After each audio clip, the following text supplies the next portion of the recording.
Ahojte, dostal som nákup na tento týždeň v hodnote 18 eur a nejaké drobné. No a vlastne poďme sa pozrieť, čo tu je. Je tu pekná vňaťka, zelenina, čiže cibulka, por, čili ako vždy skoro, mrkvička, uhorka a ovocie tu máme tiež, paradajky a hlavne asi bude toto, morčace prsia. Teším sa, lebo je to moje obľúbené mäso. Ďalej tu máme dokonca koriander, maslo ako vždy, cícer, výborne, paradajky z konzervy mám rád, bagetka, cuketa, cesnak, cibula, mrkva, petržlen, základ z koreňovej zeleniny, baby špenát, batát, citrón, zemiak. Super, som rád, že ten nákup stal iba toľko málo, pretože tých vecí mám dosť akurát na celý týždeň.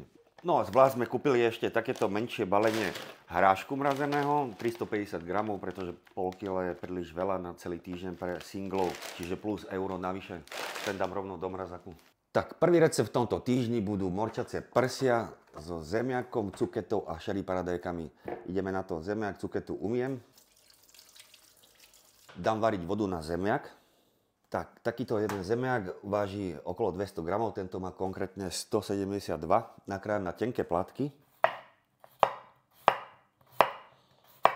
So šupkou. Ak sú nejaké chyby, samozrejme odkrojím. Táto cuketa má 170 gramov. Vodu osolím. Začína sa variť. Prihodím zemiaky. A povaríme do mäka. Bude to trvať približne 10 minút. Cuketu preložím zatiaľ na tanier. Aby sa mi uvoľnilo miesto na doske. A začnem s prípravou mäsa. Mäsko si oplachnem, osuším. Z mäsa odoberiem jednu porciu, čiže okolo 150 gramov. Dajme tomu, takýto kúsok má 100 gramov, takže 150 gramov mäsa. To je toľko. A zvyšok samozrejme zabalím a dám do chladničky. Skontrolujem zemiaky. Sú to tenké plátky, takže mohli by byť uvarené aj skôr než 10 minút, ale ešte stále sú tvrdé. Teraz zohriem panvicu. Mäsko nakrájam na takéto tenšie plátky. V podstate ako je tento. Trochu ešte dočistím. Osolím, okorením. Tak umiem ešte zopár sherry paradajok, 80 gramov. A zoberiem ešte ďalšiu panvicu. Tiež zohriem, na obe dám olivový olej. Počkám chvíľu, kým sa olej zohreje. Medzi tým nakrájam paradajky. Stačí takto na polovice. Pozrieme sa na zemiaky. Sú hotové, predsedím. Nechám odkvapkať. Na jednej panvici začnem s prípravou cukety. Pekne to rozložím, osolím, okorením a na druhej panvici začnem s prípravou zemiakov naukladať ako cuketu. Zemiaky okorením a mierne osolím, pretože varili sa v slanej vode, takže stačí štipka soli. No a teraz pekne zemiaky aj cuketu opečem z oboch strán.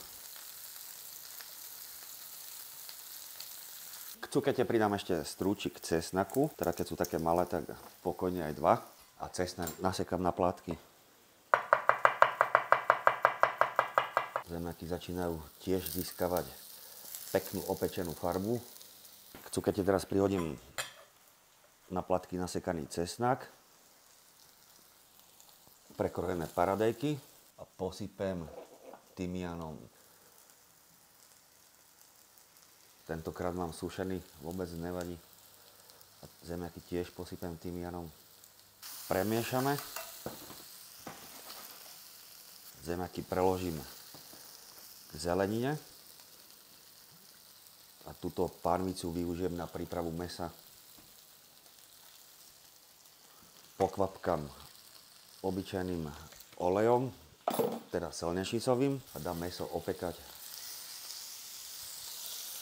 Zemiaky s cuketou premiešam a zmierním teplotu, tak aby sa pomaličky ešte dopekali, kým mäso bude hotové.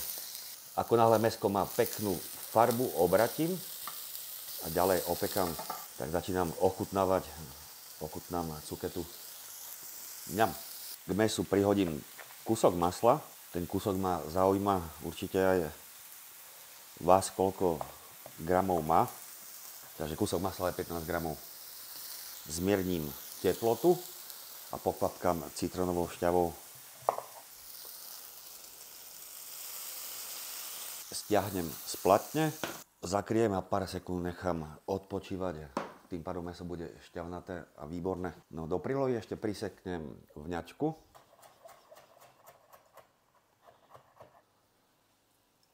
A môžeme servírovať. Zľahka to zamiešam.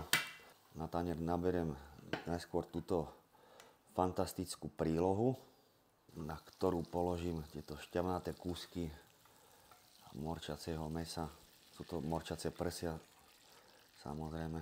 Prelejem výpekom mäso aj prílohu. Nech to máme krásne šťavnaté. Dnešné jedlo máme pripravené. Ja vám prajem dobrú chuť.